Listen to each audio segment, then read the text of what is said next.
Here we are, guys, in the month of October, and honestly, I think October is one of the best months of the year. I love the weather, I love the festivities. You have Halloween, and then the transition into Thanksgiving and Christmas, and then also in the month of October, we have the NBA returning. And right now, there's no women in my life, so basketball is my favorite thing. So I'm super excited for the NBA to get to the NBA coming back on TV every single night. But nonetheless, up until the season starts, I want to get in as many videos as possible. Start tuning the channel back up because we've kind of been on break for a minute.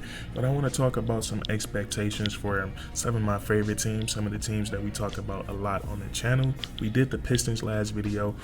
This video, we're going to be doing the Houston Rockets. The Houston Rockets have slowly become one of my favorite teams to talk about and one of my favorite teams to watch. I love how entertaining these guys is, or entertaining these guys are, and I also love how the fans interact with me and interact with each other in the comment section. I love talking about the Houston Rockets, and they help me out a lot over the summer. So I appreciate the Houston Rockets and I appreciate the fans a lot.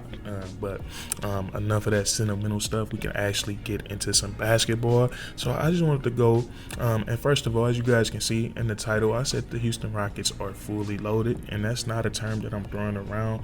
We look at the personnel of this team. We look at Jaylen Green and Alperen Sengun. They are a 1-2 punch. Jaylen Green is a lights out perimeter elite scorer of the basketball, and we look at Alperen Sengun. He is a dominant low post player who is also dominant with his playmaking abilities. And we look past those two guys, they have a bunch of athletic, rangy defenders, and Jabari Smith Jr., Tari Eason, Dylan Brooks, Cam Whitmore, and those guys can do so much more outside of being elite defenders. They have a nice, savvy veteran point guard in Fred VanVleet who can shoot the lights out and play make at a high level. They have a great backup veteran center in Steven Adams who could be a starting center on a bunch of other teams in the NBA. And then also one of their newest additions to the team, they got the best shooter in the 2024 NBA draft class, and that's Reed Shepard. So we take all of those things into account. I think it's safe to say that the Houston Rockets are fully loaded, and I think they're going to be a very dangerous basketball team next season.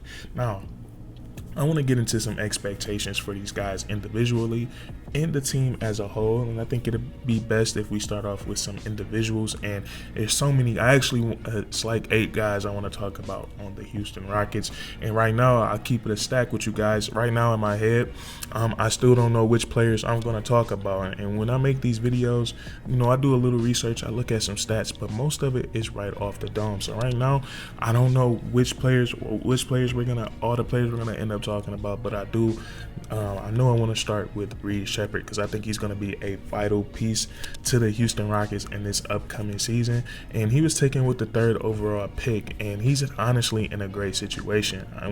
We look throughout NBA history, that 3rd overall pick, there's usually a lot of weight on their shoulders, a lot of expectations to help turn the franchise around. And a great thing for the Houston Rockets and for Reed Shepard, the Houston Rockets, they started their turnaround of the franchise last season. We all know since James Harden has left the Houston Rockets, they've been rebuilding.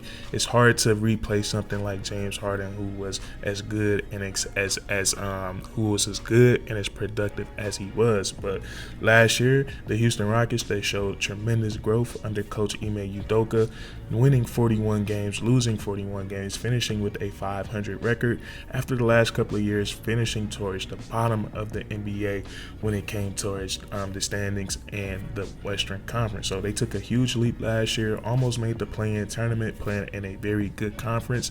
It just wasn't enough, but I think next season is going to be very different for the Houston Rockets. But back to Reed Shepard, like we said, with what we just mentioned, it's not that Reed Shepard is the number 1 overall pick, but he doesn't have those expectations and that weight on his shoulders of turning the franchise around. Instead, he gets to come into the NBA As a backup, he's still going to be a key rotational player in my opinion, but as a backup, learn from another undersized all-star guard, another undersized NBA champion, another undersized good player in Fred VanVleet. He gets to learn from him, and then he's just get to also come in and make a difference. So what I expect from Reed Shepard is very simple. I think he's going to come in and make a huge difference with his ability to stretch the floor and knock down a three-point shot. And he isn't no ordinary three-point shooter. He has from the parking lot range. Like, he can shoot from past the hash mark. He can shoot off the catch. He can shoot off the dribble. And what we've seen from him in the summer league, because we didn't see too much of him on the ball at Kentucky playing next to Rob Dillingham, but seeing him in the summer league, he can run the show. He can make smart plays. He can create for himself. He's very crafty. So I know seeing people talking about him being rookie of the year, I think that's going to be a matter of minutes. If he can get the minutes, I think he's going to have a crack at it, because it'll be hard to win rookie of the year coming off the bench when you have other rookies starting in the NBA. But if he gets the minutes and the production, I definitely think he has the talent to win the rookie of the year. It's just he's playing alongside another great point guard in Fred VanVleet, so that'll be interesting. So I definitely want to talk about Reed Shepard.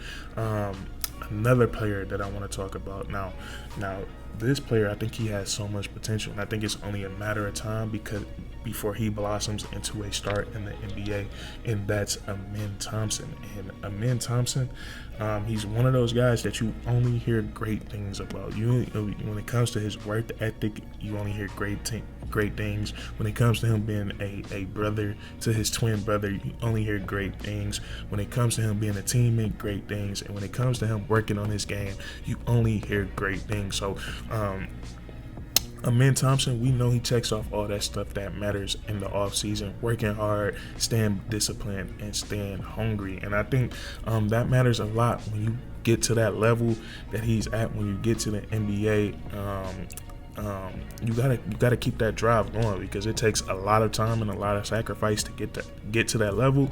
And once you get there, you gotta dig deeper in yourself and find a way to keep it going. So I think Alon Thompson, he has that, and he has another twin brother in the NBA that wants it just as bad as him. So you combine those two things, you got somebody that's like that close experiencing to you experiencing that journey.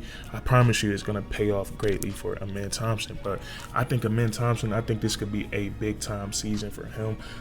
What I loved about him, watching him in his rookie season, was his ability to adapt to not getting so many minutes, adapt to getting a bunch of minutes, adapt to not being the point guard one night, and then adapt to being the center the next night, adapt to guarding the best player. So we saw him take on so many different roles and so many different responsibilities, and it was all going so quickly for him, but it never seemed like a problem. So I think another offseason with NBA training, with NBA nutritionists under his belt, I think coming into this season, I think Alon Thompson, I think he's going to be significantly better. I heard about him growing another inch. He was like being interviewed, and he said he felt taller. He said he might be 6'8" now.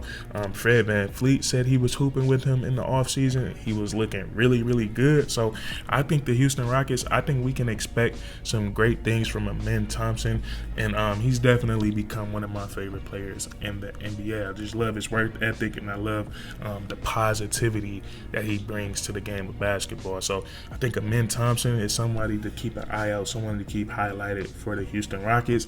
And then I want to look at Jaylen Green and Alperen Sengun as a duo. We could talk about these guys together. Now, Alperen Sengun and Jaylen Green, I don't think people understand how good these two guys are. And I know I've seen so many articles last year about the Houston Rockets trading one of these two guys, but come on now, let's be honest. We got two players under the age of 25 that has both flashed how great they can be. with Alperen Sengun and Jaylen Green, there's no way you should split them up before they even get to that age of 25, because these guys have put on glimpses that shown us there's no limit to how great they could be. We saw great things from Alperen Sengun. I know, like, right before his injury, it was like a 4 or 5 game span. He was averaging like 27 points per game, 13 rebounds to go along with 6 assists. Those aren't any ordinary numbers. And then Jaylen Green last season, towards the end of last season, he finally figured it out, playing under more structure, playing under more discipline, and not being able to do whatever he wants whenever he wants. He had a stretch last season where he looked like the best player on the planet, and he produced some of the best highlights I've seen in my life. I'll never forget that clip.